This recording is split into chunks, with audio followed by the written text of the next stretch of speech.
ராசாச்சி நல்லா இருக்கியம்மா? இந்த பாரு ராசாச்சி, பாட்டு சொல்றத கவனமா கேளு. எந்த காரியத்துல நீ அழுதுகிட்டு இருந்தாலும் நம்பிக்கையை மட்டும் விட்டுறாத. மனுஷனால கூடாத காரியம் எல்லாம் தேவனால கூடும். அவர் அதிசயங்களை செய்கிற தேவன் ராசாச்சி. மனுஷன் புத்திக்கு எட்டாத அற்புதங்களை அவர் செய்வாரு. அவரு ஒரு வார்த்தை சொன்னா போதுமா, உன் பிரச்சனை மாறிடுமா?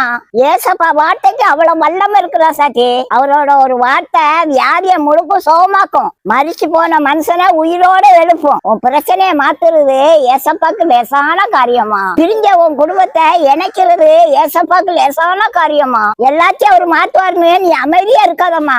கண்ணீரோட அவர் பாதத்துல உட்கார்ந்து ஜெபம் பண்ணுமா. உன் கண்ணீருக்கு நிச்சயம் அவர் பதில் செய்வாரு ராசாச்சி. நிச்சயம் உனக்கு அதிசயம் செய்வாருமா. இந்த அதிசயம் எப்படி நடந்துச்சுன்னு உட்கார்ந்து சிந்திச்சு பார்த்தாலும் விடையே கண்டுபிடிக்க முடியாது. அப்படிப்பட்ட அதிசயத்தை ஏசப்பா உங்களுக்கு செய்ய போறாரு. உங்க இருதயம் அதிசயப்பட்டு பூரிக்க போகுதுங்க.